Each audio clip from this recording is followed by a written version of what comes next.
أعوذ بالله من الشيطان الرجيم.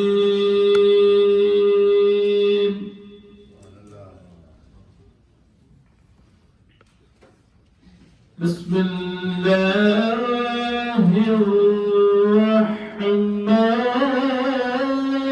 الرحيم.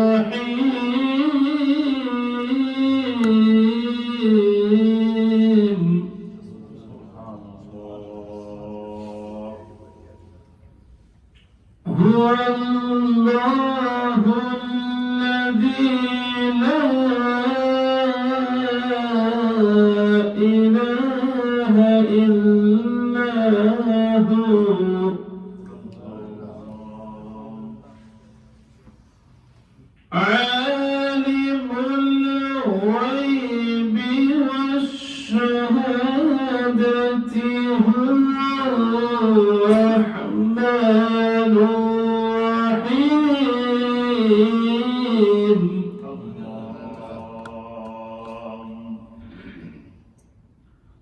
هو الله الذي لا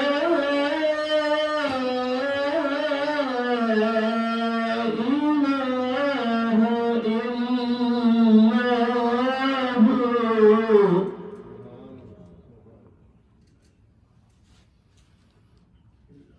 الملك القدوس السلام المؤمن المهيمن العزيز الجبار المتكبر.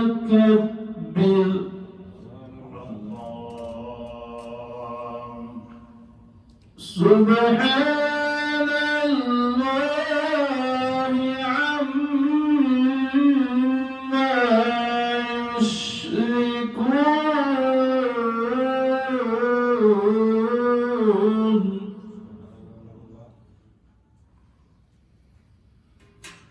هو الله الخالق البارئ المصور له الأسماء الحسنى.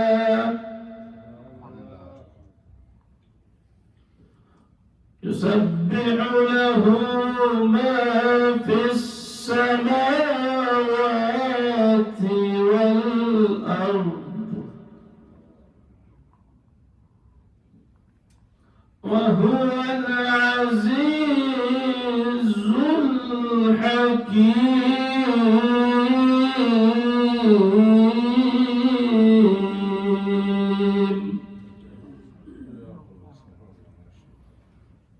صدق الله العظيم.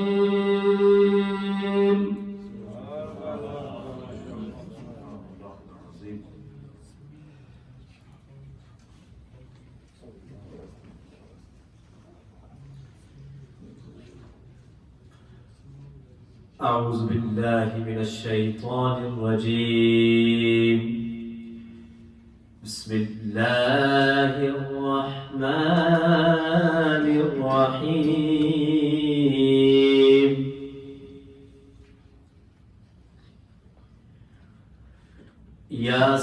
ياسين والقرآن الحكيم إنك لمن المرسلين على صراط مستقيم. تنزيل العزيز الرحيم لتنذر قوما ما أنزل آباؤهم فهم غافلون. لقد حق القول على أكثرهم فهم لا يؤمنون.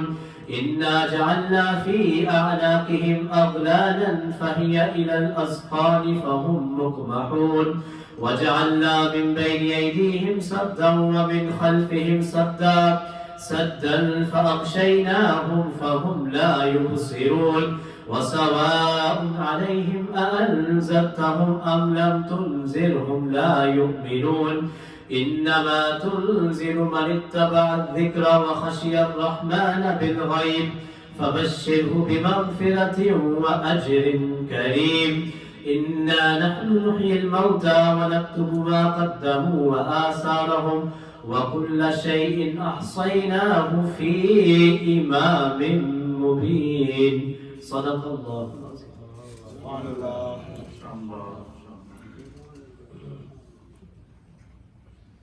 آگے آگے آگے بچے دوسرے کو بھی آگے آئے.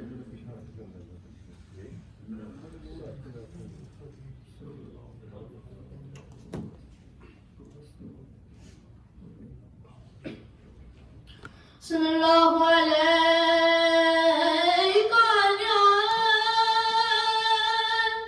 رسول اللہ وسلم علیک یا حبیب اللہ. سب کے پڑھے صلی اللہ علیہ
صلی اللہ علیہ رسول اللہ وسلم علیک یا حبیب اللہ. سب کے پڑھیے صلی اللہ علیہ یا رسول اللہ وسلم علیک یا حبیب اللہ. چل چلیے مدینے نو صحابہ پتا کوئی نہیں, صحابہ پتا کوئی نہیں. چل چلیے مدینے نو صحابہ پتا کوئی نہیں. بن دکیا حبیبانو جیون دا مزہ کوئی نہیں.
ਬੱਚਿਆਂ ਨੂੰ ਪਤਾ ਹੈ ਕਿ ਸਾਨੂੰ ਪੰਜਾਬੀ ਜ਼ਿਆਦਾ ਪਸੰਦ ਹੈ, ਇਸ ਤਰ੍ਹਾਂ ਨਵੀਂ ਨਵੀਆਂ ਨਾਤਾਂ ਤਿਆਰ ਕਰਕੇ ਆਉਂਦੇ ਆ।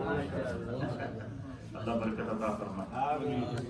جزاک السلام علیکم ورحمۃ اللہ. پنجابی میں بیان نہیں کر سکتا.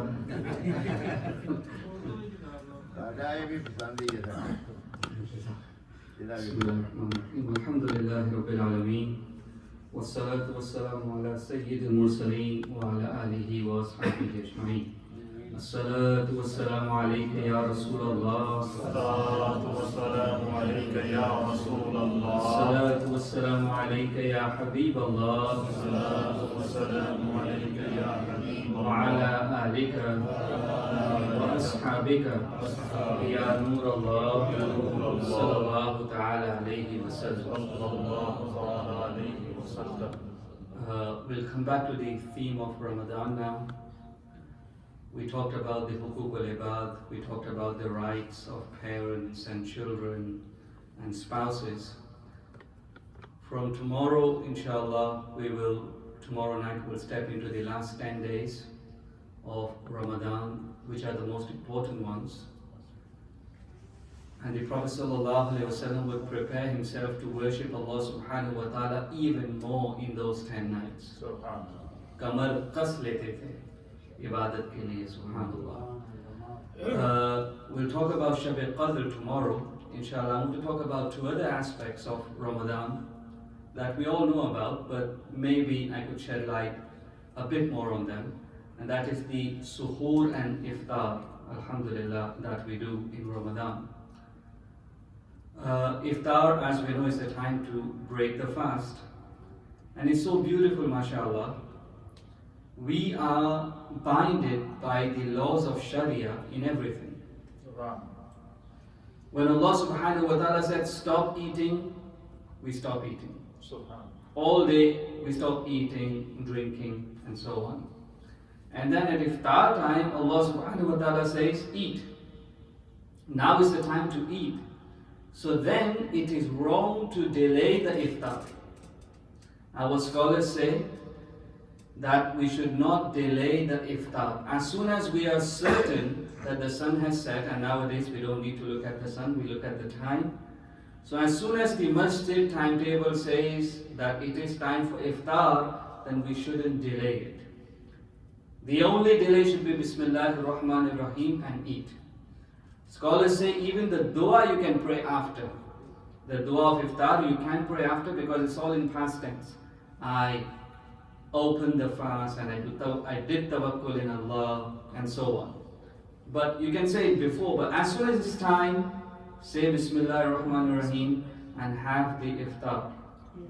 And even the Prophet ﷺ in a hadith said that this ummah will be on the straight path as long as they don't delay the iftar. So why is that? Why can't we delay? Again, it comes back to abiding by the laws. سبحان. When Allah is saying fast, then we fast. When Allah is saying open the fast, we open the fast. I mean, right now, alhamdulillah, in Ramadan, when we fast, we get reward. But there are certain days in the year when it is not allowed to fast, where it is haram to fast, like the day of Eid. Allah Ta'ala is saying, don't fast on that day. Okay, if somebody says, no, I want to fast, I want to be more pious, no. You can only be pious by obeying the laws of Sharia, سبحان. by following Mustafa Kareem sallallahu alayhi wa sallam. Okay?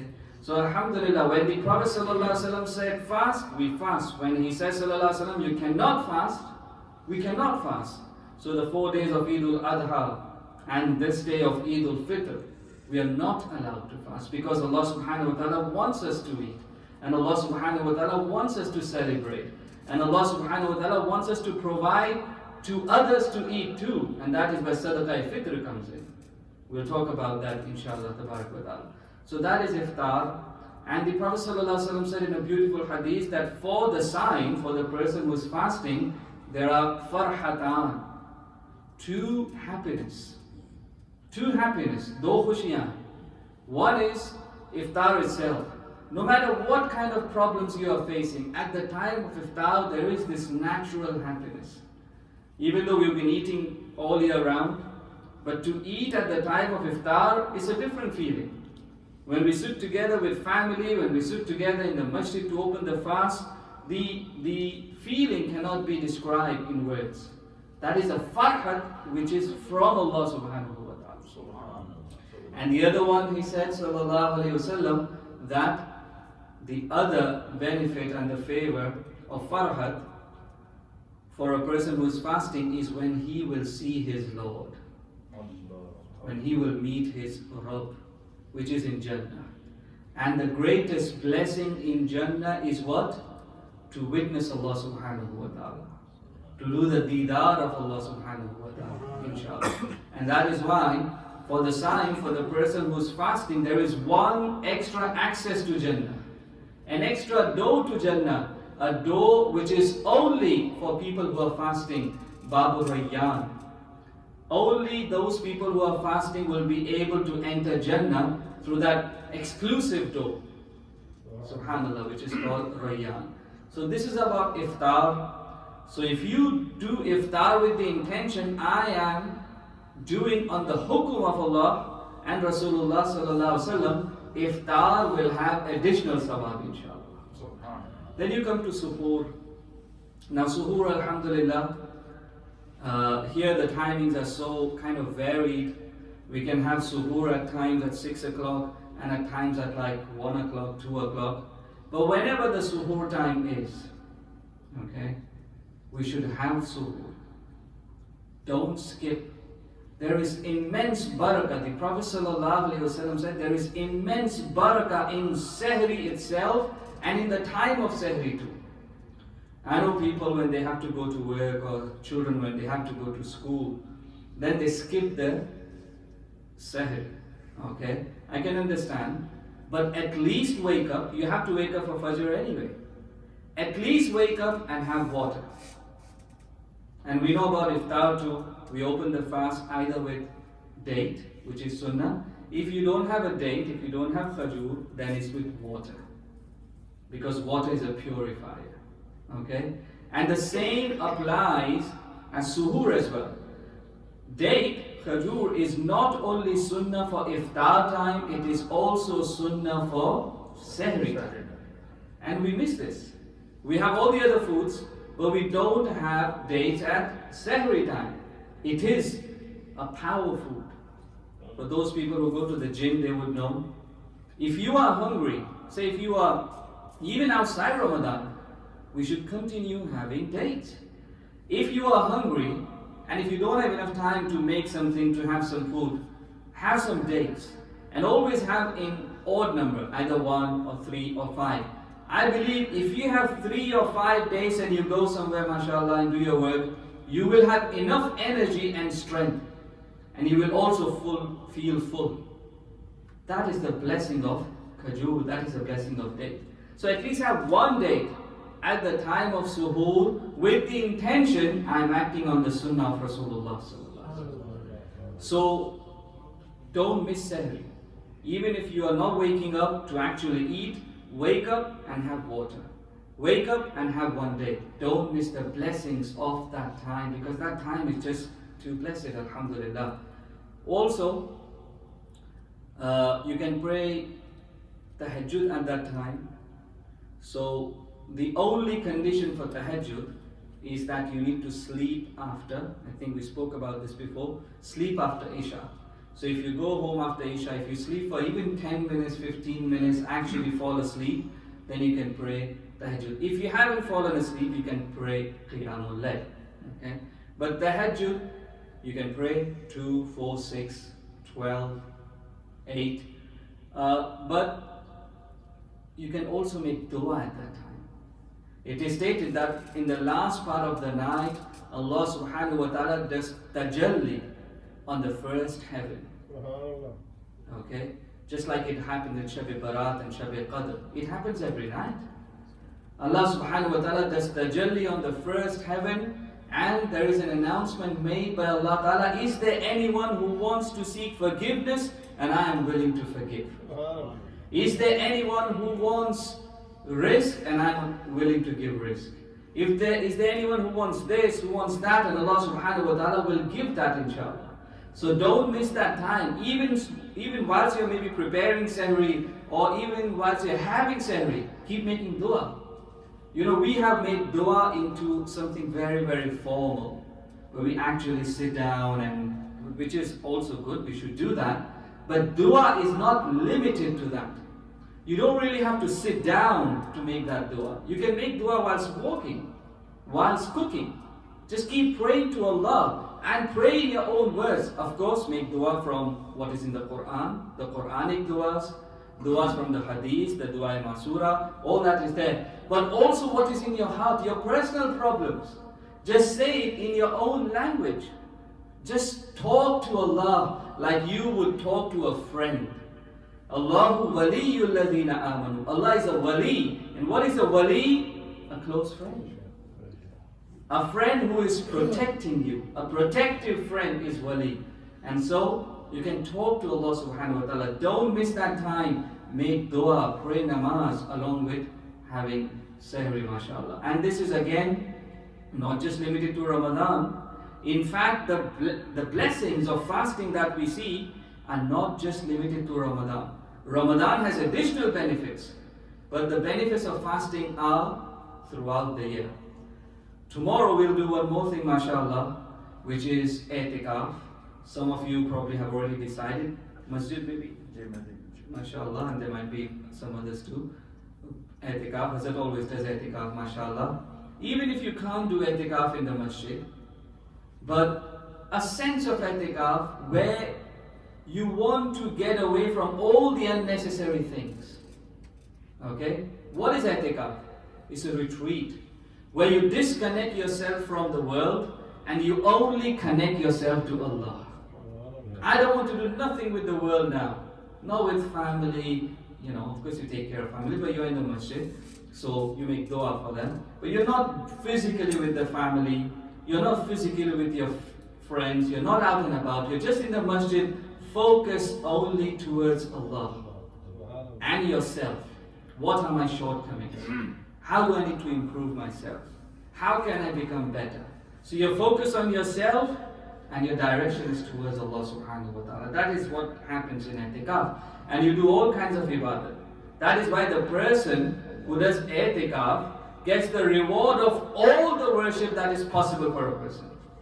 Tamam ibadat ka sawab usse mil jata hai jo i'tikaf karte. But if you can't do i'tikaf, then at least do i'tikaf of sorts. Partial i'tikaf. What does that mean? That means, you know, say goodbye to social media for 10 days maybe. If you're using it for worldly purposes, sometimes we use it for the masjid and all that is fine. But if you're using it for worldly purposes, they say, I'm not going to use Twitter or Snapchat or Instagram for 10 days. No. Okay, maybe just WhatsApp with family and so on. Any unnecessary things that you do, I'm not going to do it. I'm just going to focus on Quran, inshallah. I'm just going to pray Quran and tasbih and salah. I will come 5 times to the masjid with takbir-e-ula, inshallah. Okay? Do all these things. Make some intentions, extra intentions for the last 10 days. Whatever you have done 20 days is good enough, but the last 10 days should be even better. For those who do i'tikaf, for those who don't do i'tikaf. Even our sisters listening at home. You can have one room maybe dedicated for salah, for ibadah. If you don't have an extra room, maybe one corner of the room. Even yourselves. Have one room or one corner of the room, and when you go from the masjid, you can pray a nawafil over there. And instead of nawafil, do qaza umri, by the way, we'll talk about that again. Or pray a Quran at that particular space or place, or pray a tasbih at that place, and just sit there and meditate. Do fikr. You know, we always do things. Sometimes just sit idle and think. You know, our tasawwur, our imagination, our thinking is so powerful. Just like smell. You know, when you smell, when you came in, you could smell the loban, mashallah, the incense. Immediately it takes you to Medina, doesn't it? Sometimes smell, it just transports you somewhere else. Okay? In the same way, imaginations can transport you. You sit in your room, turn the light off, and just imagine you're by the Kaaba. And just think you're doing tawaf and you are in the presence of Allah subhanahu wa ta'ala. Or you are in Medina Munawwara, you are in the presence of Rasulullah sallallahu alaihi wasallam. This is meditation, this is tafakkur. Okay? And this tafakkur is so powerful. Think about things that you want to do and you haven't been able to achieve. Think about things that you find difficult. How can I make this possible? And this fikr is Islamic actually. It is stated in a hadith that if you do fikr for one moment of fikr is better than entire night worship. Because that one moment of fikr will prepare you for a lifetime. So sometimes you just need to sit just by yourself and just think. And you will see how different things will come in your mind, inshallah. So mashallah, from tomorrow, these doors of goodness will open for us, inshallah, tabarak wa ta'ala. And may Allah ta'ala give us the ability and the tawfiq to make the most of them so that we can please Him, inshallah. Wa akhiru da'wana. And alhamdulillahi rabbil alameen. Assalamu alaikum wa rahmatullahi. أطيعوا الله وأطيعوا الرسول صدق الله مولانا العظيم وصدق رسوله النبي الأمين الكريم. اللہ تعالیٰ کی اطاعت کرنا، اس کے رسول کی اطاعت کرنا، احکام دین کو فالو کرنا، یہ اللہ تعالیٰ کے فضل و احسان سے ہمارے دین کا اور اس کے احکامات کا پر عمل کرنا، یہ پیغام دین ہے۔ دیکھیں ابھی آپ نے گفتگو میں سنا کہ ہم فالوور ہیں، ہمارا کام ہے فالو کرنا۔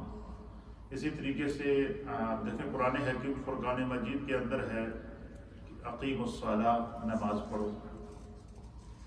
قرآن میں نماز پڑھنے کا تو حکم ہے، لیکن قرآن میں کہیں بھی آپ کو یہ نہیں ملے گا کہ ظہر کی 12 رکعات پڑھو، فجر کی 4 رکعات پڑھو، عصر کی جو ہے وہ 8 رکعات پڑھو، اور مغرب کی 7 رکعات پڑھو، عشاء کی 17 رکعات پڑھو۔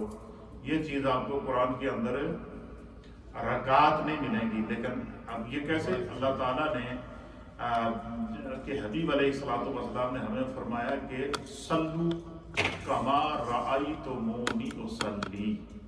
حضور نے فرمایا کہ نماز کیسے پڑھو؟ اس طرح پڑھو جس طرح تم مجھے پڑھتے ہوئے دیکھ رہے ہو۔ روزہ کیسے رکھو؟ اس طرح رکھو جس طرح تم مجھے روزہ رکھتے ہوئے دیکھ رہے ہو۔ سحری کیسے کرو؟ اس طرح کرو جس طرح تم مجھے سحری کرتے ہوئے دیکھ رہے ہو۔ اسی طریقے سے اللہ تعالیٰ نے فرمایا کہ اطیعوا اللہ، اللہ کی اطاعت کرو۔ اب اطاعت کا جو معنی ہے، اس کا اطاعت کا معنی ہے پیچھے پیچھے چلنا، فالو کرنا، کسی کے سٹیپ کو فالو کرنا، کسی کے نقش قدم پر چلنا۔ اب اللہ تعالیٰ تو ہمیں نظر نہیں آتا، اللہ فرماتا ہے اطیعوا اللہ، میری اطاعت کرو۔ اطاعت تو اس کی جاتی ہے جو سامنے نظر آئے۔ اب یہ مسئلہ کیسے حل ہوگا؟ اللہ تعالیٰ نے قرآن حکیم فرقان مجید میں اس کا طریقہ بتایا ہے۔ فرمایا کہ اگر تم چاہتے ہو نا کہ تم خدا کی اطاعت کر رہے ہو، تم چاہتے ہو کہ تمہارے عمل سے تمہارا رب خوش ہو رہا ہے، تم چاہتے ہو کہ تمہاری نمازوں سے تمہارا رب خوش ہو رہا ہے، تمہارے روزوں سے تمہارا رب خوش ہو رہا ہے، تمہارے نیکیوں سے تمہارا رب خوش ہو رہا ہے، تو پھر کیا کرو؟ فرمایا کہ من یطیع الرسول فقد اطاع اللہ، تم میرے رسول کے ہو جاؤ، جو میرے رسول کا ہو جائے اس کا خدا ہو جاتا ہے اور وہ خدا کا ہو جاتا ہے۔ فرمایا کہ رسول کی اداؤں کو اپناؤ۔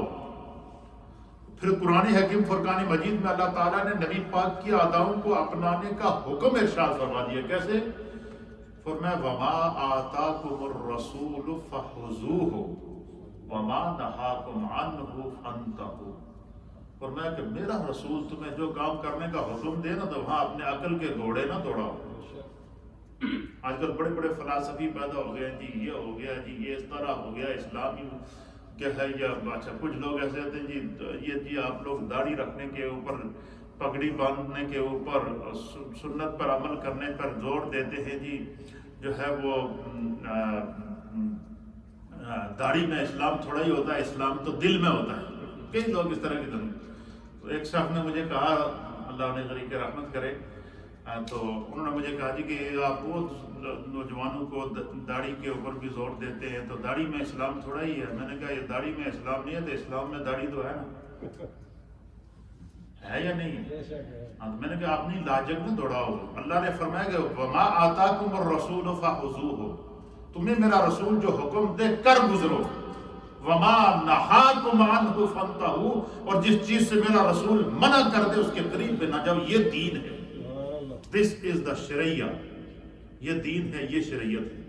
تو صحابہ اکرام جب حضور علیہ السلام کی بارگاہ میں ایمان لے کر آئے، اب یقین کریں کہ اور بعض صحابہ وہ تھے کہ جو، میں بڑی ایمان افروز حدیث آپ کو سنانے والا ہوں، آپ سنیں گے تو یقین کریں. میں نے جب وہ حدیث پڑھی اب میری آنکھوں میں آنسو آ گئے کہ حضور علیہ السلام کے سامنے کس طرح صحابہ اکرام نے اپنی زندگیاں بدلی کی. اب نبی پاک صلی اللہ علیہ وسلم پر ایمان لائے ایک نوجوان، کفر چھوڑ کر، یہودیت چھوڑ کر اسلام لے کر. اچھا، اب اسلام جب تازہ اسلام لائے تو اب اسلام کے آداب کے تو واقف نہیں تھے.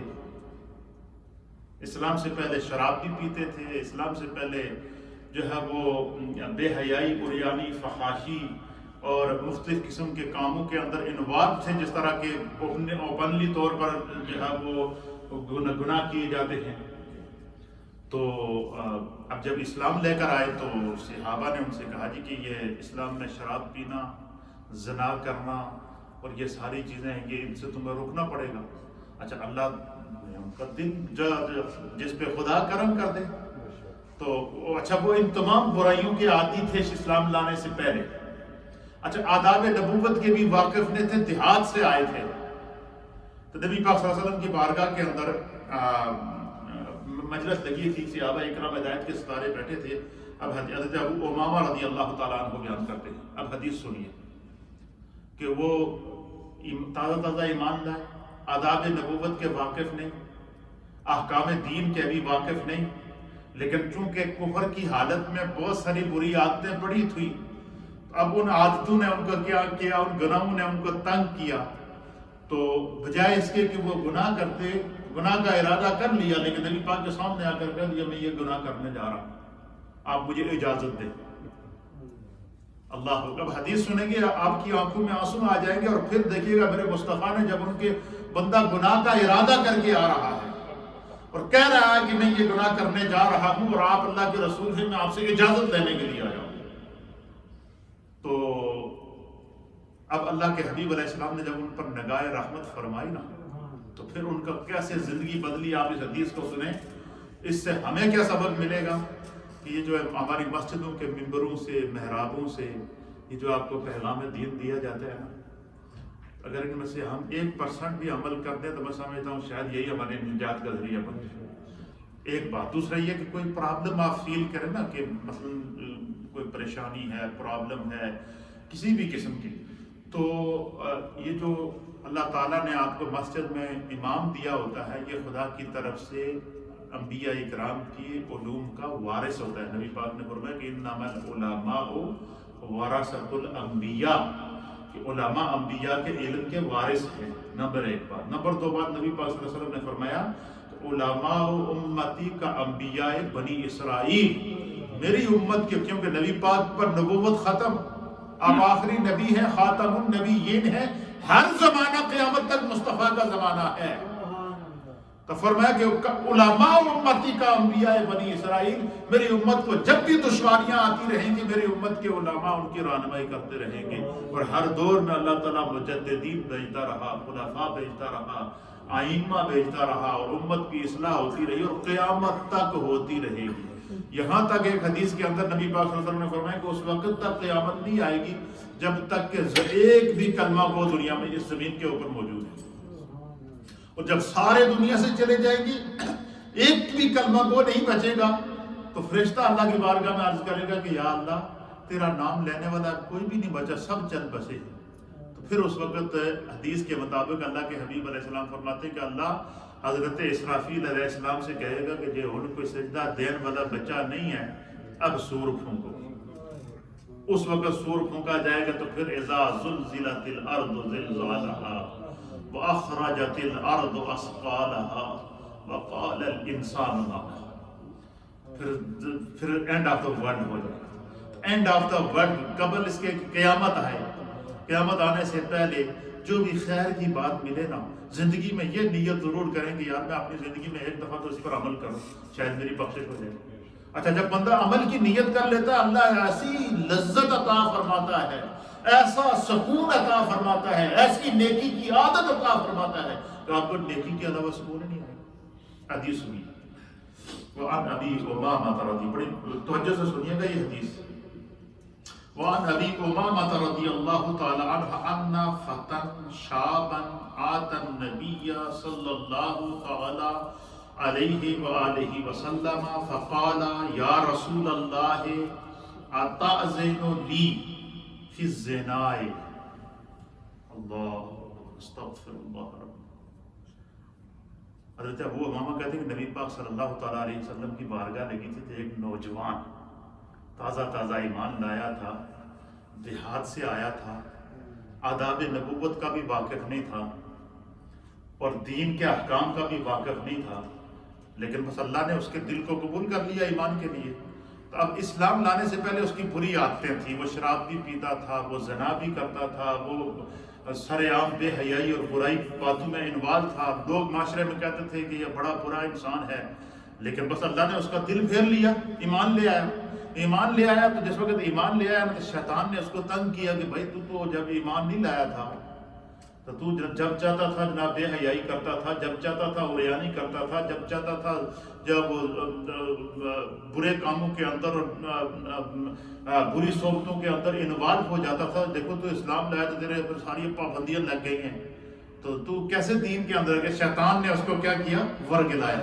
لیکن چونکہ اللہ کو اس کی خیر مطلوب تھی اور نبی پاک کی نگاہ اس کے دل پر پڑ چکی تھی اور رسول اللہ نے اس کے دل کو اسلام کے لیے قبول کر لیا تھا، تو جب اس کو گناہوں کی عادت نے، بری عادت جس کے اندر پوری زندگی گزاری، مجھے پتا ہے کہ ایک آدمی نے زندگی کے اندر 25 30 40 سال برائی میں گزارے ہو تو ایک ہی دن میں وہ کہے کہ اس کی ساری عادتیں چھوٹ جائیں تو نہیں چھوڑتی، آہستہ آہستہ۔ لیکن نبی پاک نے صحابہ اکرام پر جب نگاہ ڈالی نا، جو بھی نبی کا صحابی ایمان لے کر آ گیا نا، وَيُعَلِّمُهُمُ الْكِتَابَ، نبی ان کو کتاب کی تعلیم دیتے، جب حضور کے پاس بیٹھتے تو حضور ان کو دین بتاتے، حکمت کی تعلیم دیتے، ان کو عقل کی باتیں بتاتے، اور پھر کیا کرتے، جب وہ توجہ سے سنتے تو سرکار دو عالم صلی اللہ علیہ وسلم ان پر نگاہ رحمت فرماتے، تو اللہ فرماتا ہے وَيُزَكِّيهِمْ، خدا انہاں دا ظاہر بھی پاک کر دیتا، انہاں دا اندر بھی پاک کر دیتا۔ اب وہ صحابی تازہ ایمان لائے، بری عادتیں پہلے پڑی ہوئی تھیں، اب وہ احکام دین کے بھی واقف نہیں تھے، نبی پاک کی مجلس لگی تھی اور جب ان کو وہ کفر کے دور کی آزادی یاد آئی، عیاشی یاد آئی تو کھڑے ہو گئے نبی پاک کی بارگاہ میں۔ کیا ہو گئے؟ اب سنیے، کہتے ہیں کہ انا فتن شابن، ایک نوجوان بالکل جوان شخص، شاب کہتے ہیں، شباب کہتے ہیں جوانی کو، شباب کس کو کہتے ہیں؟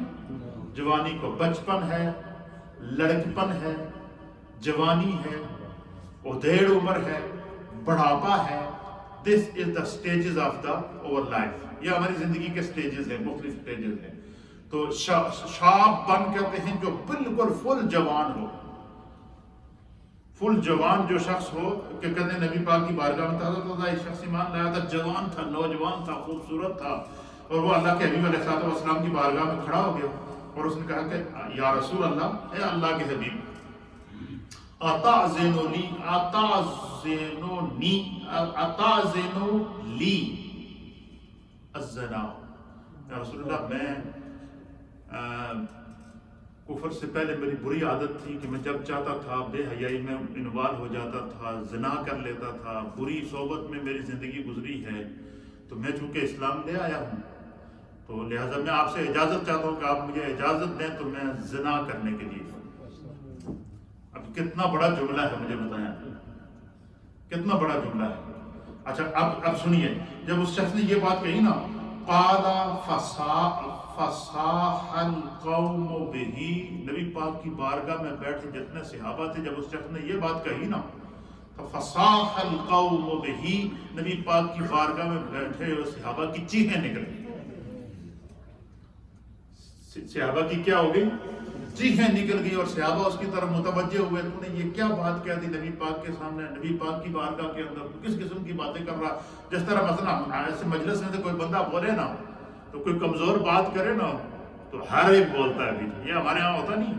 اس طریقے سے جیسے ہی اس شخص نے یہ بات کہی نا کہ یا رسول اللہ مجھے اجازت دیں, میں یہ برا عمل کرنا چاہتا ہوں, تو فصاح القوم بی, تو اس مجلس میں موجود نبی پاک کے جتنے صحابہ تھے ان کی چیخیں نکل گئی, وہ اس کی طرف متوجہ ہوئے.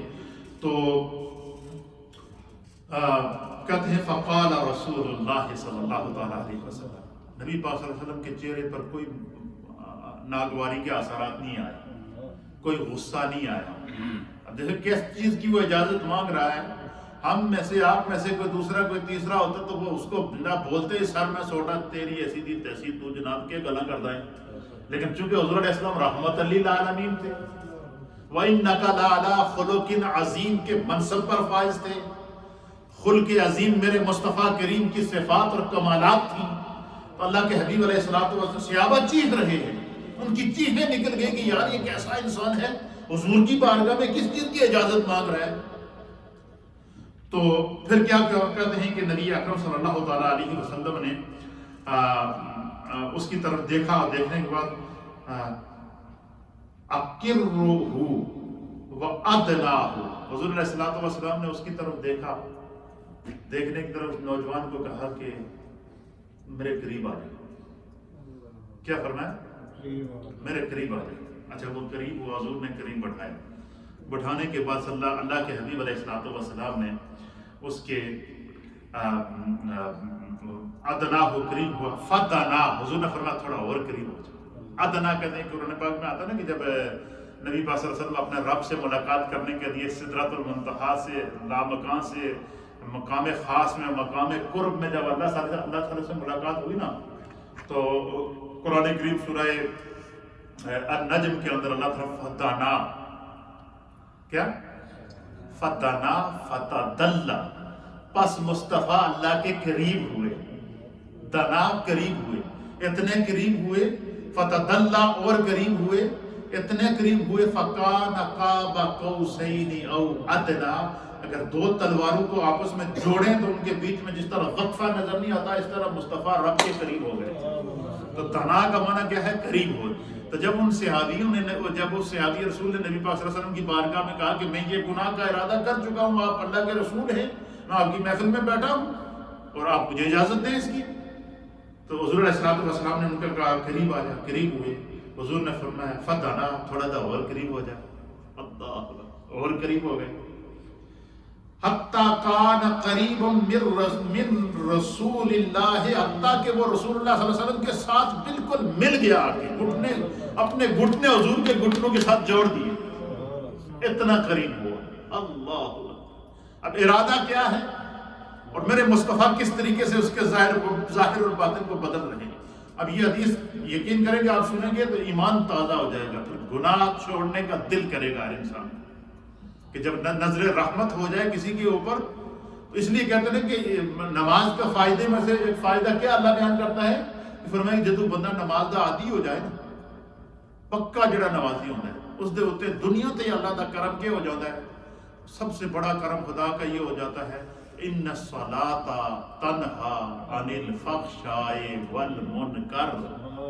سب تو پہلا فائدہ کہ اب نماز اس کی بریاں عادتیں چھڑا دینی ہے, بے حیائی چھڑ دیتا ہے, بری حرکتیں چھوٹ جاتی ہیں. نمازی بننے سے پہلے جن جن گناہوں میں اپنے آپ کو انوالو کیا ہوتا تھا, وہ نماز کی برکت سے خدا اس کو اس سے نفرت دے دیتا ہے. اب یہ جب قریب ہوئے اور قریب ہوئے, فقال رسول اللہ صلی اللہ تعالیٰ علیہ وآلہ وسلم, حضور نے یہ نہیں فرمایا کہ تو نے یہ کس چیز کی اجازت مانگی. سرکار نے فرمایا کہ یار میرے غلام, یار میں تھوڑے نال کوئی دو چار گلاں کرنا, تو میرے سے دو تین سوالاں دے جواب دے. اگر تو جواب ہاں بھی دے دیتا تو پھر تو چلو میں سوچا کہ تمہیں اجازت دے یا کہ نہ دے. تو چند میرے سوالات ہیں, میں تھوڑے کو پوچھنا, تو کیا تم اس کے جواب دے گا؟ انہوں نے کہا جی یا رسول اللہ ضرور, آپ مجھ سے پوچھیں. اب دیکھیے حضور نے کیا پوچھا اس نے کیا اجازت مانگی تھی کہ مجھے آپ اجازت دیں کہ میں بے حیائی میں جاؤں, بری باتوں میں جاؤں, زنا کے کام کے اندر انوالو ہو جاؤں. اور کیونکہ کفر سے پہلے ان کی کیا یہ عادتیں پڑی ہوئی تھی اور وہ سورسز بھی اس کے پاس موجود تھے، وہ لنک بھی موجود تھے، گناہ کرنے کے ذرائع بھی موجود تھے، نفس کا تقاضا بھی موجود تھا، لیکن سامنے چہرہ مصطفیٰ تھا اور بارگاہ مصطفیٰ موجود تھی۔ ان کا مقدر بننا تھا کہ انہوں نے سرکار کے سامنے اپنے دل کی بات کا اظہار کر دیا، وہ کہ گناہ تھا لیکن اظہار کر دیا اس ایمان کے ساتھ کہ بخشش تو اسی در سے ہونی ہے، کرم تو اسی در سے ملنا ہے۔ تو کیا کیا؟ اللہ اکبر۔ حضور علیہ السلام نے فرمایا کہ چلو تم میرے قریب آ گئے نا، اب میں تم سے صرف 3 سوال پوچھتا ہوں، اگر تو ان کا جواب دے دے، 3 یا 4 سوال ہیں، تو پھر اس کے بعد سوچیں گے، پھر میں پوچھوں گا کہ تیرا کیا خیال ہے۔ اللہ اکبر۔ انہوں نے کہا جی پوچھئے۔ حضور علیہ السلام نے فرمایا کہ آفا تحبہ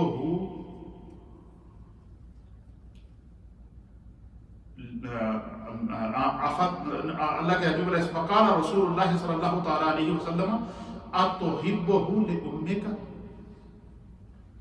حضور نے فرمایا کہ میں تم سے ایک سوال کرتا ہوں کہ جس چیز کی تو نے مجھ سے اجازت مانگی ہے، کیا تو اپنی ماں کے ساتھ اس طرح کا کام کرنے کی اجازت کسی کو دے گا؟ اگر تم سے کوئی تمہاری ماں کے متعلق اجازت مانگے کہ میں تمہاری ماں کے ساتھ اس طرح کی کوئی حرکت کرنا چاہتا ہوں، تو مجھے اجازت دے، تو میرا تم سے سوال ہے کہ یہ بتا کہ کیا تو اپنی ماں کے لیے اور کسی دوسرے اجنبی شخص کو اس چیز کی اجازت دے گا؟ اب سنیے کیسا سوال کیا میرے مصطفیٰ کریم، اب لاجک دیکھیے مصطفیٰ کریم۔ اب جب حضور نے یہ سوال کیا، یہ پوچھا نا ان سے،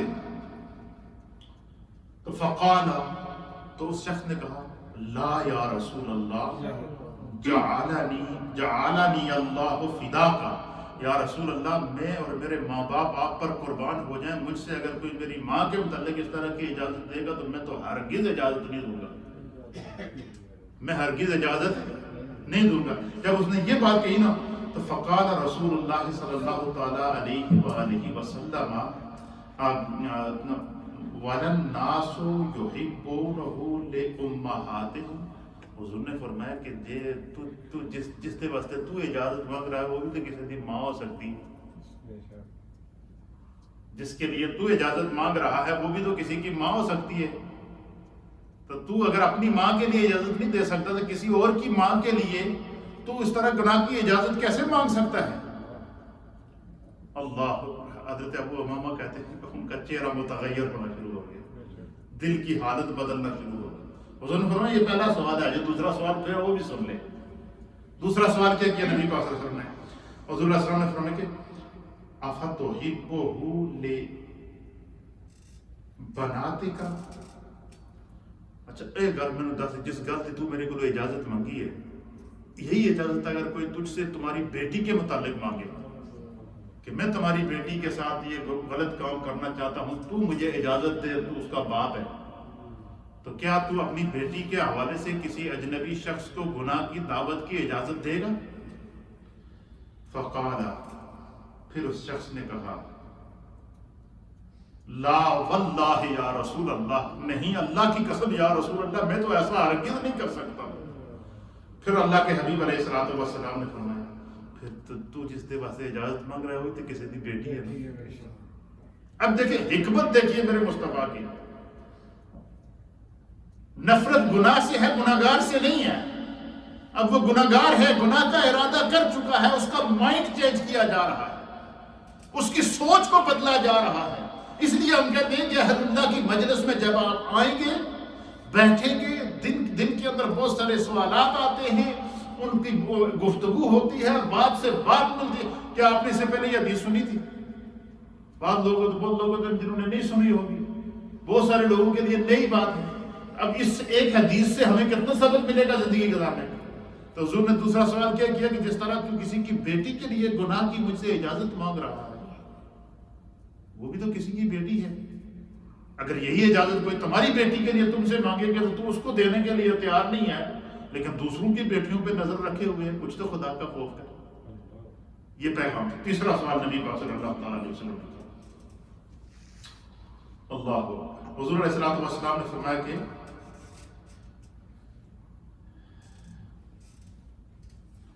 فَتُحِبُّهُ لِأُخْتِكَ، حضور نے فرمایا کہ یہ بتا کہ اگر کوئی تمہاری بہن کے متعلق، پہلے ماں کا ذکر کیا، پھر بیٹی کا ذکر کیا، پھر فرمایا لِأُخْتِكَ، تمہاری بہن کے متعلق کوئی تم سے اجازت مانگے گناہ کی، تو کیا تم اس کو اجازت دو گے؟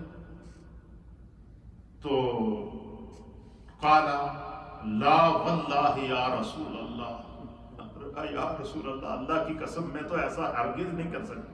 تو حضور نے فرمایا جہدے واسطے تو اجازت مانگتا ہے وہ تو کسی دی بہن ہے، تو نے یہ بات کیوں نہیں سوچی؟ تمہارے دماغ میں یہ سوچ گناہ کی آئی کیسے ہے؟ اس طریقے سے میرے مصطفیٰ نے انسانیت کے دلوں کو بدلا ہے، دلوں کی کھیتیوں کو فتح کیا ہے میرے مصطفیٰ کریم نے۔ اللہ اکبر۔ فرمایا وہ بھی تو کسی کی بہن ہے۔ تو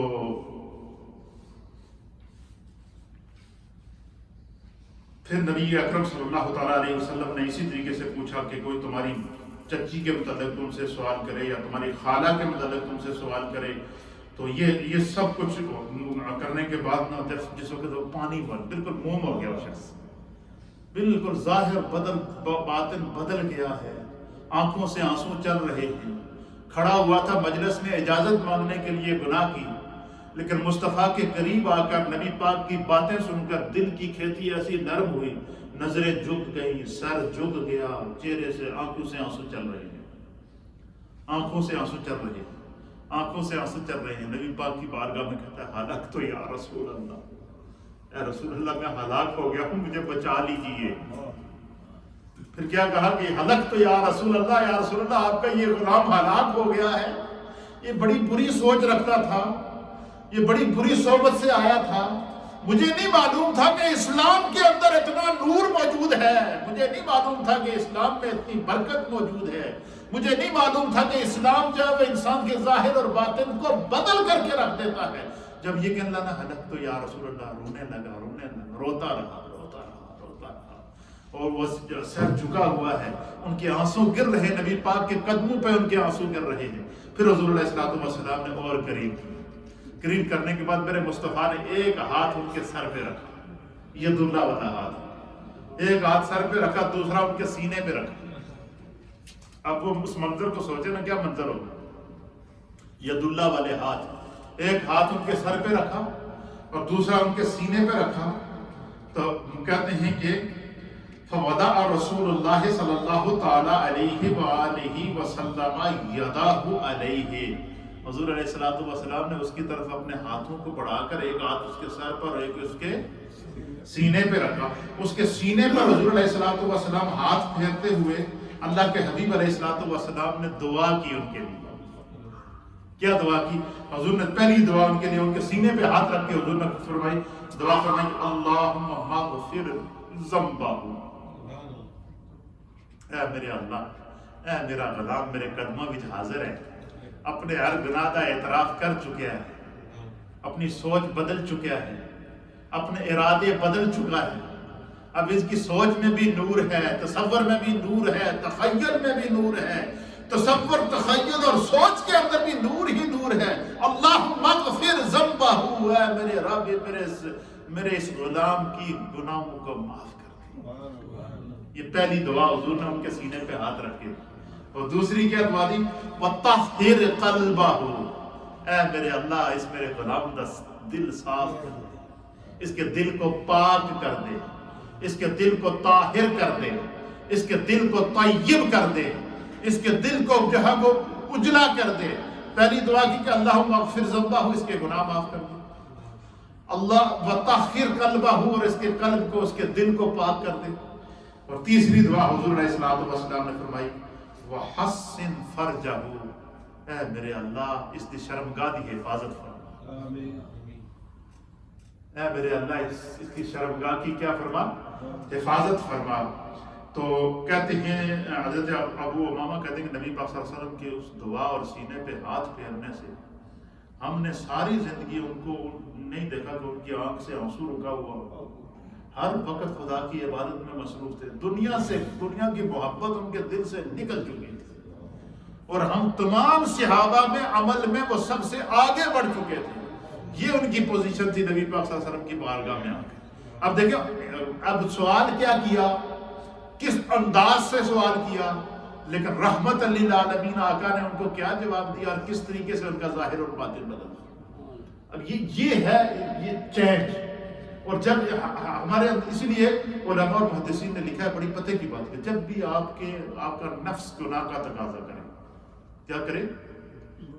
ہر انسان کے اندر نفس موجود ہے، شیطان اس کے ساتھ موجود ہے. جب نفس آپ کے گناہ کا تقاضا کرے، گناہ پر ابھارے، جو میری مائیں بہنیں بیٹیاں سن رہی ہیں، جو نوجوان سن رہے ہیں، جو بزرگ سن رہے ہیں، کوئی بھی بندہ گناہ سے مبرہ نہیں ہے. اگر کوئی گناہ کا ارادہ کر رہے اور گناہ کا موقع بھی ہے، گناہ کا موقع بھی ہے، گناہ کا ارادہ بھی ہے، کوئی روکنے والا بھی نہیں ہے، کوئی دیکھنے والا بھی نہیں ہے، اور بندہ یہ چاہے کہ وہ اس گناہ سے بچے، خدا اس کو بچائے، تو محدثین اور علماء نے اس حدیث کی شرح کے اندر لکھا کہ یہ جو دعا نبی پاک نے اس صحابی رسول کو سکھائی ہے، اس کو پڑھائی ہے، اس کے لیے مانگی ہے، یہ دعا یاد کر لو. فرمایا یہ دعا آپ مانگ لو، اللہ تعالیٰ آپ کو گناہ کے ارادے سے باز رکھے گا. اگر زنا کا ارادہ ہے زنا کے ارادے سے باز رکھے گا، شراب کا ارادہ ہے شراب کے ارادے سے باز رکھے گا، بے حیائی کا ارادہ ہے بے حیائی کے ارادے سے باز رکھے گا، گناہ کا ارادہ ہے گناہ کے ارادے سے باز رکھے گا. تو یہ دعا صرف 3 الفاظ میں ہے. میرے ساتھ مل کے پڑھیں، اس کو یاد کریں. پڑھیں بسم اللہ الرحمن الرحیم. آپ پڑھیں بسم اللہ الرحمن الرحیم. آپ جب دعا کریں نا تو یہ دعا کیا کریں اللہم اغفر ذنبی یا اللہم اغفر ذنوبنا، اجتماعی طور پر کہ اللہ ہم سب کے گناہوں کو معاف فرما. یا کسی دوسرے کے لیے دعا کریں کہ اللہم اغفر ذنبہ، نبی پاک صلی اللہ علیہ وسلم کے لیے دعا کریں. تو اللہ دعا کریں بسم اللہ الرحمن الرحیم. اللہم اغفر ذنوبنا وطہر قلوبنا وحسن فروجنا. اللہم اغفر ذنوبنا وطہر قلوبنا وحسن فروجنا برحمتک. یہ دعا یاد کر لیں. یہ دعا آپ یاد کر لیں انشاءاللہ العزیز.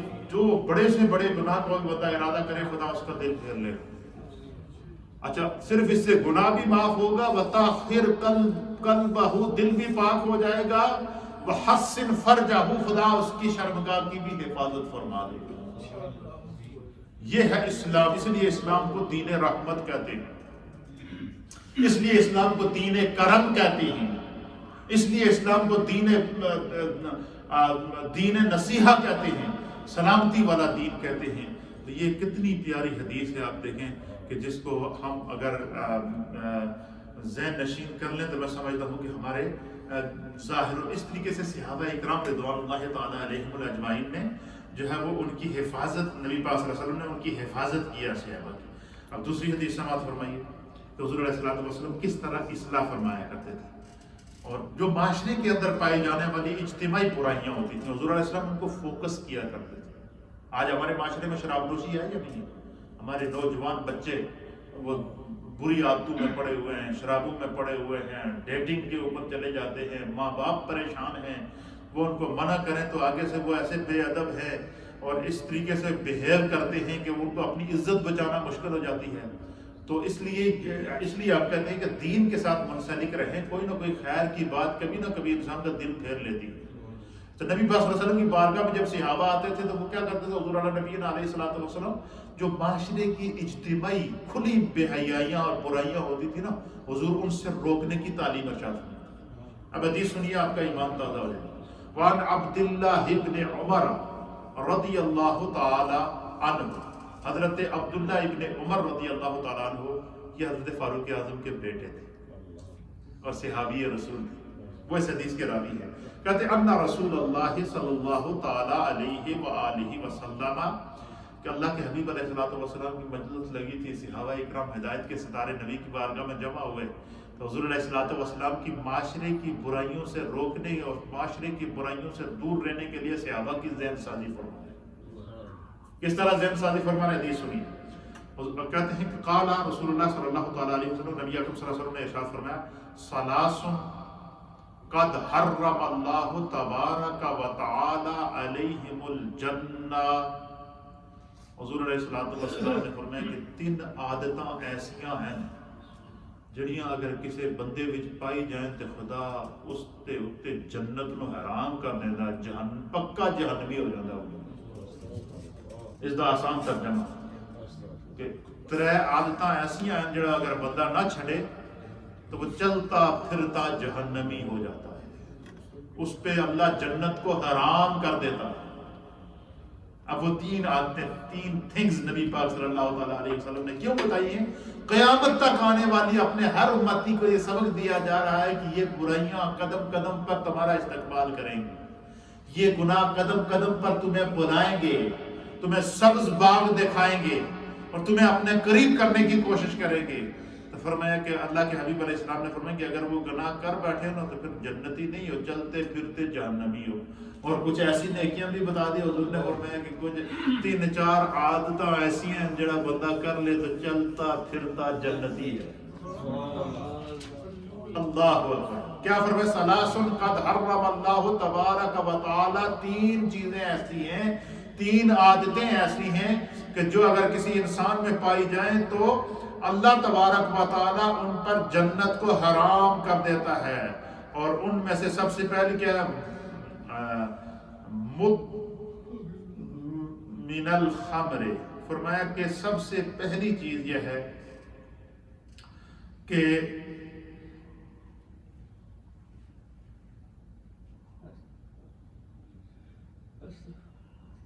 وہ شخص چلتا پھرتا جہنمی ہے جو شراب کا عادی ہے اور شراب پینے سے توبہ نہیں کرتا. استغفر اللہ ربی من کل ذنب. ہمارے میں بہت سارے والدین کی طرف سے کمپلین آتی ہے، سوشل میڈیا پہ میں کوسچن اور آنسر، سوال اور جواب لوگوں کے دیتا ہوں. رمضان میں تو اتنا بزی ہے کہ میں آپ حیران ہوں گے کہ بسا اوقات ایک دن میں 200 300 سوالات میرے پاس آتے ہیں. اور اکثر اس میں سوالات طلاق کے آ رہے ہیں، گھروں کے اندر طلاقیں ہو رہی ہیں، چھوٹی چھوٹی باتوں پہ جھگڑے ہو رہے ہیں اور ایڈوائس پوچھی جا رہی ہے. اور اکثر والدین کی طرف سے یہ کمپلین آ رہی ہے کہ ہمارا بچہ بیرا روی کا شکار ہو گیا، سرے عام شراب پیتا ہے، ہم اسے منع کریں تو وہ ہمارے ساتھ لڑنے کو شروع ہو جاتا ہے. حضور علیہ السلام نے فرمایا کہ جس شخص کو شراب کی عادت ہو اور شراب اگر وہ نہیں چھوڑتا تو حضور نے فرمایا وہ چلتا پھرتا جہنمی ہے، خدا اس پر جنت کو حرام کر لیتا. جتنے نوجوان میری بات کو سن رہے ہیں، دوستی میں آ کر دوست جب سبز باغ دکھاتے ہیں، کچھ کافر لوگ دوست بنے ہوتے ہیں، کچھ غلط قسم کی سوسائٹیوں میں پڑھ کے وہ پھر کہتے ہیں 1 گھونٹ پی لو، 2 گھونٹ پی لو، کچھ نہیں ہوتا جناب، تو پیو گے تو زمین و آسمان کے کلابے مل جاتے. زمین و آسمان کے کلابے تو نہیں ملیں گے، جہنم کا گڑھا ضرور مل جاتا ہے. اس لیے شراب کو اللہ نے حرام کیا ہے. حضور نبی علیہ السلام نے فرمایا کہ جو ہے وہ اللہ تعالیٰ نے شراب کو کیا کر دیا ہے؟ حرام کر دیا ہے. نبی اکرم صلی اللہ علیہ وسلم نے فرمایا کہ ان 3 چیزوں میں سے کیا ہے کہ جو شخص شراب کا عادی ہو اور شراب چھوڑنے نہ پر شراب سے توبہ نہ کرے، حضور نے فرمایا اس پر اللہ نے جنت کو حرام کر دیا ہے، وہ چلتا پھرتا جہنمی ہے. اب یہ قول کسی اور کا نہیں ہے، آپ کا نہیں ہے، میرا نہیں ہے، کسی دوسرے کا نہیں ہے، کسی چودھری سیٹھ کا نہیں ہے. یہ قول میرے مصطفیٰ کا ہے کہ جو شخص عادی شراب ہے اور شراب کو نہیں چھوڑتا تو نبی پاک نے فرمایا کہ وہ چلتا پھرتا جہنمی ہے، اس پر خدا جنت کو حرام کر دیتا. اللہ تعالیٰ ہمارے بچوں کو، ہماری اولادوں کو، ہماری بچیوں، اور بہت سارے والدین کی یہ کمپلین ہے کہ ہماری بچیاں شراب پیتی. استغفر اللہ ربی من کل ذنب واتوب الیہ. ہے یہ سچ ہے، کڑوا سچ ہے، لیکن ہم اس کو بیان کریں گے. اس رمضان میں بھی اگر ہم نہیں سیکھ سکے کہ سامنے کووڈ-19 ہے، اپنے ہاتھوں سے اپنوں کی لاشیں ہم اٹھا رہے ہیں، روڈوں کے اوپر لوگوں کی لاشیں ہم نے دیکھی ہیں، اور لاشیں اٹھانے کے لیے، لاشوں کو غسل دینے کے لیے کوئی تیار نہیں تھا، اس کے باوجود ہماری اتنی ہمت کہ ہمارا قدم گناہ کی طرف بڑھے، ہماری سوچ گناہ کی طرف بڑھے، ہماری آنکھ گناہ کی طرف بڑھے، ہمارا تصور گناہ کی طرف بڑھے، ہمارا تخیل گناہ کی طرف بڑھے. خدا ہمیں محفوظ رکھے. جو بچیاں جو بچے، نوجوان بچیاں اور نوجوان بچے جن کو شراب پینے کی عادت ہے یا کسی نے غلط عادت سوسائٹی کے اندر ڈال دی ہے، وہ اس سے توبہ کریں۔ حضور نے فرمایا کہ شب بارات کو اللہ بڑے تو بڑے گناہگار دی مغفرت کر دیتا ہے، حتیٰ کہ یہاں تک نبی پاک نے فرمایا کہ اگر کسی کے گناہ بنی کلب کی بکریوں کے بالوں کے برابر بھی ہوں گے، یعنی ان گنت کسی کے گناہ ہوں گے، تو اللہ وہ بھی معاف کر دے گا۔ لیکن حضور نے فرمایا کہ اللہ تعالیٰ جو شرابی ہے نا، شراب پینے والے دن بخش شب بارات کو نہیں کرنا۔ کیوں؟ اللہ کے حبیب نے فرمایا کہ رب کا فیصلہ ہے کہ وہ چلتا پھرتا جہنمی ہے۔ کیوں؟ کہ اس نے خدا کی نافرمانی کیا، اللہ کے رسول کی نافرمانی کی۔ تو جن بچیوں کو یہ عادت پڑ گئی ہے وہ آج سے توبہ کریں۔ یہ سوشل میڈیا پہ پوری دنیا میں مجھے دیکھا جا رہا ہے، ریڈیو کے ذریعے آپ گھروں پہ سن رہے ہیں سارے، اور جو اس کے عادی ہیں وہ بھی سن رہے ہیں، اور جن لوگوں کو جو ہے یہ اس طرح کی بری عادتیں پڑی ہوئی ہیں وہ بھی سن رہے ہیں۔ اس لیے میری آپ سب سے مؤدبانہ گزارش ہے کہ آپ نیت تو کریں، نیت آپ کریں کہ میں انشاءاللہ آئندہ شراب نہیں پیوں گا، کوئی بری بات نہیں کروں گا، گناہ کی طرف نہیں جاؤں گا۔ دیکھیے خدا آپ کی کیسی حفاظت کرتا ہے، غیب سے اللہ کی طرف سے حفاظت آئے گی۔ تو حضور نے پہلی چیز کیا فرمایا؟ ثلاثن، کہ 3 عادتیں جس شخص کے اندر ہوں تو وہ چلتا پھرتا جہنمی ہے، اس پر جنت حرام ہے۔ اس میں سے پہلی عادت کیا ہے؟ کہ وہ شرابی ہو، شراب پیتا ہو، شراب سے توبہ نہ کر رہا ہو، تو فرمایا چلتا پھرتا جہنمی ہو، پاوے کسی مولوی دا پتر ہوئے، پیر دا پتر ہوئے، کسی بڑے کسی مسلمان کا بیٹا ہو، اور 5 وقت کی نماز آ کر خود یہاں مسجد میں پڑھتا ہو اور منہ کے ساتھ شراب کی بوتل لگاتا ہو، حضور نے فرمایا وہ چلتا پھرتا جہنمی ہے، اس پر اللہ جنت کو حرام کر دیتا ہے۔ اور دوسری چیز نبی پاک صلی اللہ علیہ وسلم نے فرمایا والعاق، حضور نے فرمایا سب تو بڑا بدبخت وہ شخص ہے کہ جب جوان ہوا، کمانے لگا، عزت ملی، تو سب تو پہلے اس نے جڑی حرکت کی تھی کہ میں ماں باپ دے گلو جان چھڑاؤں، اپنے والدین کو آگ کرنے والا، ماں باپ کی نافرمانی کرنے والا، والدین سے قطع تعلق کرنے والا۔ حضور نے فرمایا جتنا بڑا نمازی ہوئے، جتنا بڑا حاجی ہوئے، جتنا بڑا قرآن کی تلاوت کرنے والا ہو، سرکار نے فرمایا خدا اس پر جنت کو حرام کر دیتا، چلتا پھرتا جہنمی ہے۔ یہ وہ زندگی کے سچے سچ ہے، کڑوا سچ ہے جس کو ہمیں سننا پڑے گا، اور اگر ہم نہیں سنائیں گے تو ہم دن بہ دن مشکل کی طرف اب کون سے 100 میں سے اللہ ماشاءاللہ بہت سارے خدا بندے قدوس نے بہت سارے ایسے لوگ بھی پیدا کیے ہیں کہ جن کے والدین ہر لمحہ ہاتھ اٹھاتے ہیں تو آپ کے اولاد کے چہرے ہوتے ہیں، کیونکہ انہوں نے بچوں کی تربیت کی ہوتی ہے، ان کو پتا ہوتا ہمارے بچے کیسے ہیں۔ لیکن بہت سارے ایسے ہیں کہ جب وہ ہاتھ اٹھاتے ہیں یا دوسرے کے بچوں کو دیکھتے ہیں، نیک ہے، صالح ہے، نماز پڑھ رہے ہیں، اپنے بچوں کو دیکھتے ہیں کہ وہ شراب کی طرف جا رہا ہے، وہ بے حیائی کی طرف جا رہا ہے، وہ نافرمانی کی طرف جا رہا ہے، اس نے اپنے ماں باپ کی جو ہے وہ توہین کرنے کو اپنی زندگی کا شعار بنا لیا ہے، تو پھر ان کے دل سے آہ تو نکلتی ہے، ماں باپ کے دل سے نکلی ہوئی جو آہ آتی ہے نا، آسمان کا سینہ چیر کر جاتی ہے۔ تو حضور نے فرمایا کہ شراب کا عادی یہ چلتا پھرتا جہنمی ہے، ماں باپ کا نافرمان چلتا پھرتا جہنمی ہے۔ اور تیسری چیز اللہ اکبر، فرمایا والدیوس الذی یفر فی اہلہ الخبث، اللہ، یہ بات بڑی پتے کی ہے۔ حضور نے فرمایا جڑا دیوس ہے، کہتے ہیں نا فلانا بندہ بڑا دیوس ہے، یہ کہتے ہیں یعنی دیوس بمعنی خبیث۔ دیوس اس شخص کو کہتے ہیں کہ جس کے سامنے اس کی اولاد گناہ کر رہی ہو، یا اس کی پرورش میں اس کی چھوٹی اولاد ہو اور وہ اپنی اولاد کو نیکی کی طرف نہ لائے بلکہ گناہ کی طرف لے کر جائے، یا اس کے سامنے اولاد اس کی گناہ کر رہی ہو تو وہ ان سے منع نہ کرے، ان کو روکے نہ، ان کو فرمائے کہ جس اولاد کی آپ بچپن سے تربیت کریں گے نیکی کی طرف تو وہ آپ کی بات سنیں گے۔ لیکن اگر اس نے خود ماں باپ کو گناہ کی حالت میں دیکھا ہو، گناہ کی عادتوں میں دیکھا ہو، گھر کے ماحول کو گناہ میں دیکھا ہو، گھر کے اندر خود ماں باپ بچوں کے سامنے، ایسی بھی میرے پاس کمپلینیں آئی ہیں، استغفر اللہ، یہ سچ ہے، اور میں دن بھر میں دن کے سوالات کے جوابات دیتا ہوں، اس میں میرے پاس یہ سوال بھی آیا ماں نے مجھے جو ہے وہ سوال بھیجا ہے کہ میں بہت پریشان ہوں جی، کیا پریشانی ہے؟ اس نے کہا جی کہ میرا میاں ہے، وہ گھر میں آتا ہے اور چھوٹے چھوٹے بچے ہیں ان کے سامنے بیٹھ کے شراب پیتا ہے، میں اگر کچھ منع کروں تو مجھے جو ہے وہ مارتا ہے، گالیاں دیتا ہے، اور بچوں کے سامنے بیٹھ کے خود شراب پیتا ہے۔ اب میں جو پیو بچے پترا تھیاں دے سامنے کھڑے گھر میں بیٹھ کے شراب پیے گا، کل وہ کہے جی میرے بچے میری گلا نہیں سن رہے ہیں، تو یہ ممکن ہے؟ یہ اس قسم، یہ ہمارے معاشرے کی وہ برائیاں ہیں، یہ ہمارے معاشرے کی وہ خرابیاں ہیں، یہ ہمارے معاشرے کی وہ کمزوریاں ہیں جو ہمارے گھروں میں پائی جاتی ہیں۔ کوئی بے شک کتنے اپنے آپ میں فریشتہ کیوں نہ کیا بیٹھے، یہ پائی جاتی ہے، یہ ہے ہمارے ماحول کے اندر، یہ ایسی چیزیں ہیں یا نہیں ہے؟ حضور نے فرمایا کہ جو بندہ اس کے سامنے اس کی اولاد غلط کام کرے، اس کی بیوی غلط کام کرے، اس کے بیٹے غلط کام کرے، اس کے مہداد جو لوگ گناہ کا کام، گناہ کے اندر انوالو ہوں، اور وہ ان کو منع نہ کرے، بلکہ انہوں نے کہے کہ بچے ہو اور محنت کرو، آج فراری آگے کل ڈبل لے کے آنا، سڑا مکان بن جائے گا، ایسا ہوتا ہے یا نہیں ہوتا؟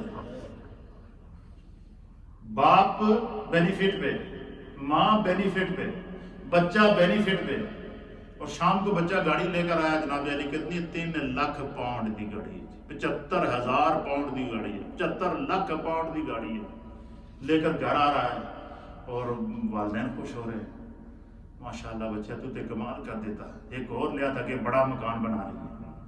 اب وہ مکان کس کے لیے بنا رہے؟ جہنم کا گڑھا تیار ہو رہا ہے۔ اب حضور نے فرمایا کہ جس شخص کے سامنے اس کی اولاد گناہ کر کے آئے اور اس کے ماں باپ اس کی حوصلہ افزائی کرے، فرمایا یہ شخص دیوس ہے، اس کو دیوس کہتے ہیں۔ فرمایا اگر جس شخص کے سامنے اس کی اولاد گناہ کر کے آئے، برا کام کر کے آئے، اور یہ اس کا سامنے اقرار کرے کہ میں نے یہ گناہ کیا ہے، اور وہ اس کی حوصلہ افزائی کرے، اس کو منع نہ کرے، حضور نے فرمایا وہ شخص چلتا پھرتا دیوس ہے، وہ جہنمی ہے وہ شخص۔ یہ 2 حدیثیں آج ہم نے سیکھی، ان دونوں حدیثوں نے ہمارے ضمیر جھنجھوڑے ہیں یا کہ نہیں جھنجھوڑے؟ اس لیے میرے دوستوں، میرے بزرگوں، میری مائیں، میری بہنیں جو مجھے سن رہے ہیں، جتنا ممکن ہے ہم اپنی معاشرے کی ان چیزوں کی، اصل میں تقریریں تو آپ سنتے ہی رہتے ہیں نا، یہ وہ کمزوریاں ہیں جن کی نشاندہی کر کے، اچھا دیکھیں ہر ایک کے متعلق رسول اللہ کی رہنمائی موجود ہے۔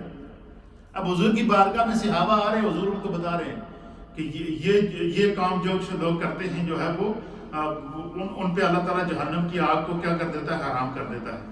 اب یہ وہ چیزیں ہیں۔ پھر اللہ کے حبیب علیہ الصلوۃ والسلام نے جو ہے وہ اس کے آگے مزید جو ہے وہ بتائی ہے، انشاءاللہ وہ میں کل کے درس کے اندر آپ کی خدمت میں پیش کروں گا۔ تو آج ہم نے کیا چیز سیکھی ہے؟ ایک یہ سیکھی ہے کہ اگر انسان کہ کچھ شیطان اس کے نفس کو گناہ پہ ابھارے تو فوراً توبہ کرے، اللہ کی طرف رجوع کرے، اور یہ کیا دعا کرے کہ اللہ میرے دل کو پاک کر دے، میرے گناہ کو معاف کر دے، اور میری شرمگاہ کی اور میرے نفس کی بری سوچ کی حفاظت فرما، میری شرمگاہ کی حفاظت فرما، میرے ذہن کی تصور کی حفاظت فرما۔ جب بندہ نیت کر لیتا ہے، نیت المؤمن خیر من عملہ، مومن کی نیت اس کے عمل سے بہتر ہے۔ ہمارا کام نیت کرنا، اللہ تعالیٰ ماشاءاللہ کیا ٹائمنگ 45 اللہ تعالیٰ جو ہے وہ کرم فرمانے والا ہے۔ تو جب گناہ کے لیے نفس ابھارے اس وقت اللہ کی طرف رجوع کرنے سے خدا گناہ سے بچا لیتا ہے، اللہ توبہ کی توفیق دے دیتا ہے، اللہ دل کو پاک کر لیتا ہے۔ اور 3 چیزیں ہم نے سیکھی ہیں کہ جس شخص کے اندر 3 عادتیں ہوں تو نبی پاک نے فرمایا کہ وہ چلتا پھرتا جہنمی ہے۔ پہلا کیا؟ جو شراب کا عادی ہو، شراب پیتا ہو، شراب سے توبہ نہ کرتا ہو، اور دوسرا والدین کا نافرمان ہو، اور تیسرا وہ کہ جس کے سامنے اس کی اولاد گناہ کر کے آئے، برا کام کر کے آئے، تو وہ بجائے اس کو منع کرنے کے اس کی حوصلہ افزائی کرے۔ حضور نے فرمایا کہ یہ دیوس ہے، یہ بھی چلتا پھرتا جہنمی ہے۔ کیوں کہ فرمایا کہ رضاء الکفر کفر و رضاء الذنب ذنب، گناہ کے ساتھ خوش ہونا بھی گناہ ہے، اور گناہ کی حوصلہ افزائی کرنا بھی گناہ ہے۔ یعنی جو ایک بندے کے سامنے اس کا بچہ ایک ایسا کام کر کے آ رہا ہے جو شریعت میں حرام ہے، گناہ کبیرہ ہے، اور والدین اس کی حوصلہ افزائی کر رہے ہیں، سڑے پتر دی جناب علی بینک بیلنس بڑھ رہا ہے، شام کو بچہ فراری لے کر گھر میں آ رہا ہے اور خود بے روزگار ہے، اور اس کی حوصلہ افزائی کرنے بچے اور کما، اور حرام کما، اور ہیروئن جا کے بیچ، اور چرس جا کے بیچ، اور بری صحبت میں جا تاکہ اسی بڑا مکان بنا لیے. یہ مکان نہیں بنا رہی، جہنم کا گڑھا تیار کر رہی ہے. اس لیے ہمیں اپنے گھروں کے ماحول کو کیا کرنا پڑے گا؟ صاف کرنا پڑے گا. یہ چند وہ باتیں ہیں جو انشاءاللہ اگر ہم اس پر غور کریں تو ہماری زندگی کی بڑی اصلاح ہو سکتی ہے. خدا ہمیں عمل کی توفیق عطا فرمائے.